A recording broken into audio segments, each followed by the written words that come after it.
भाई जी निरंतर नाम जप करते थे, तो जब वहां से लौटे तो सायंकाल समुद्र के किनारे बैठे हुए थे। एक बेंच पड़ी थी और बैठकर वहां समुद्र की तरंगे देख रहे थे और नाम जप कर रहे थे। एकांत था, कुछ थोड़ा सा अंधेरा भी हो रहा था। बेंच पर बैठे नाम चिंतन करते हुए समुद्र की तरफ देख रहे थे, तो अचानक देखा कि बेंच के समीप एक पारसी सज्जन खड़े हुए हैं।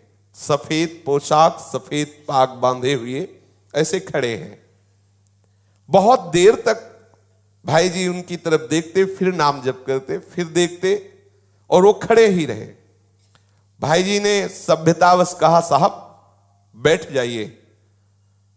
अब वो बोले डरिएगा नहीं। भाई जी ने कहा, मैं क्यों डरूंगा? बोले नहीं, मैं कोई आदमी नहीं हूं, मैं प्रेत हूं। एक बार भाई जी को पसीना आ गया, जैसे कोई एकदम बोलेला कि तो एकदम। उसने पहले कहा कि आप डरिएगा नहीं, मैं प्रेत हूं। सुनते ही भाई जी के पसीना आ गया। मतलब एकदम अचानक किसी को भी ऐसा हो जाएगा। उन्होंने कहा, डरिएगा नहीं, मैं उन प्रेतों में नहीं हूं जो किसी का अनिष्ट कर सकूं। मेरी हिम्मत नहीं थी कि मैं आपसे बात कर सकता यदि आप ना बोलते।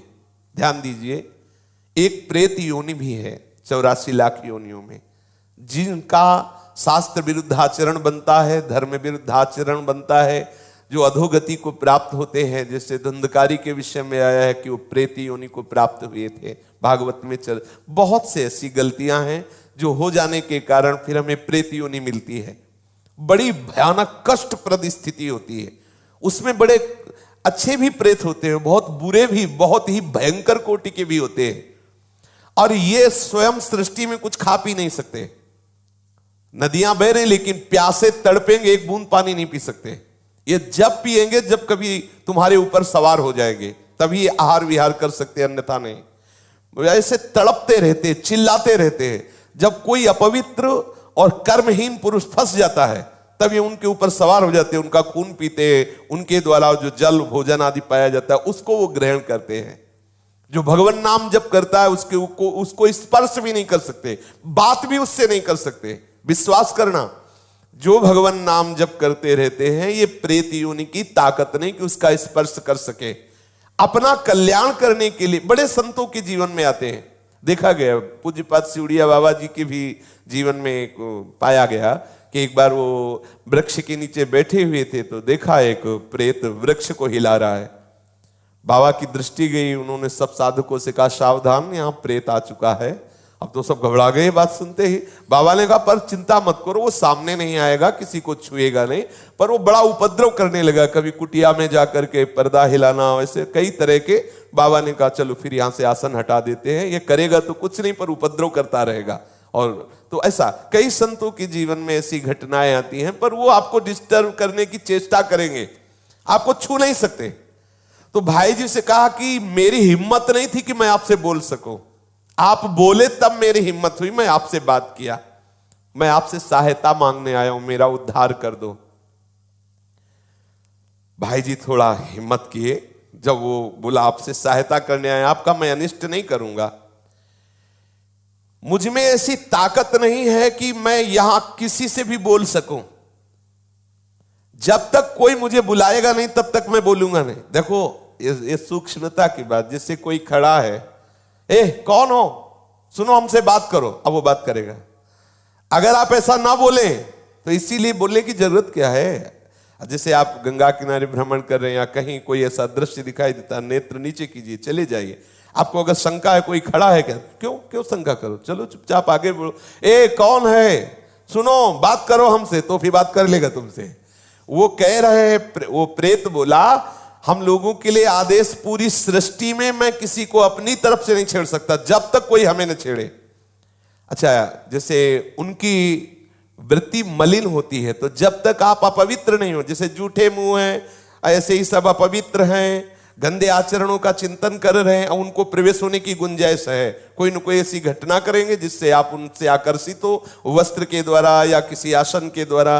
मान लो उनका ऐसा अपवित्र आसन है, अपवित्र वस्त्र है, जिससे किसी भी तरह उनका संयोग होने का है चांस, वो आप में प्रवेश कर जाएंगे। यदि आप नाम जापक हैं, पवित्र रहते हैं, तो कहीं भी भ्रमण करके देखा है, गंगा जी की परिक्रमा जब की तो कहीं भी कोई भी ऐसी घातक क्रिया नहीं। और जबकि जगह जगह स्मशान मिलते हैं, दोपहर में भी रात्रि में भी रुके, कभी ऐसा नहीं। कभी भगवान नाम जापक ऐसा डरे ना, पर अपनी तरफ से किसी से बोलने के लिए नहीं। कोई वस्तु पड़ी हो, कोई पद, ये सब नहीं छूना चाहिए। तुम्हें लगता है कि ये वस्त्र है, ये अटैची है, ये किसी की पर्स है, पता नहीं किस लक्षणों से युक्त है, तुम्हारी हानि कर दे, ऐसा कोई पड़ी हुई वस्तु न छुए, किसी से बोले ना, अपनी तरफ से किसी से वार्ता न करे। ये अगर ऐसे सावधान रहे तो है।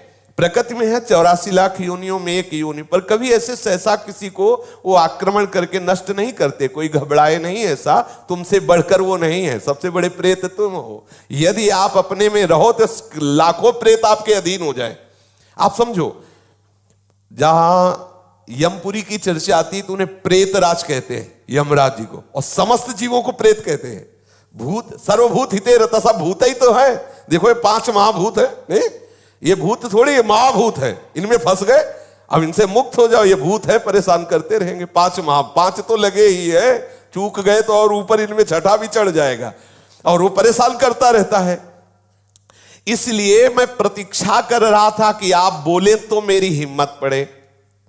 भाई जी महाराज प्रेत से बोले, तुम क्या चाहते हो?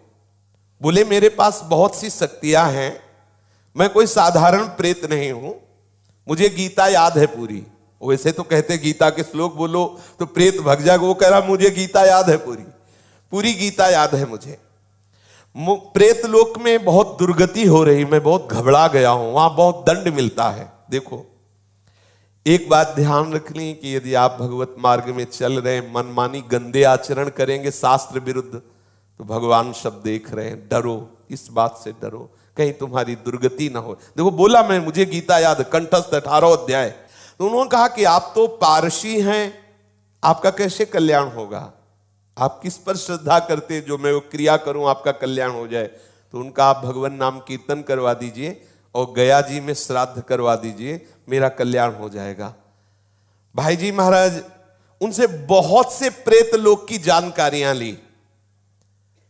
जीवन में कौन कैसे आचरण करता है, फिर मरता है तो कहां किस प्रेत योनि को प्राप्त होता है, उसने बहुत से परिचय बताए।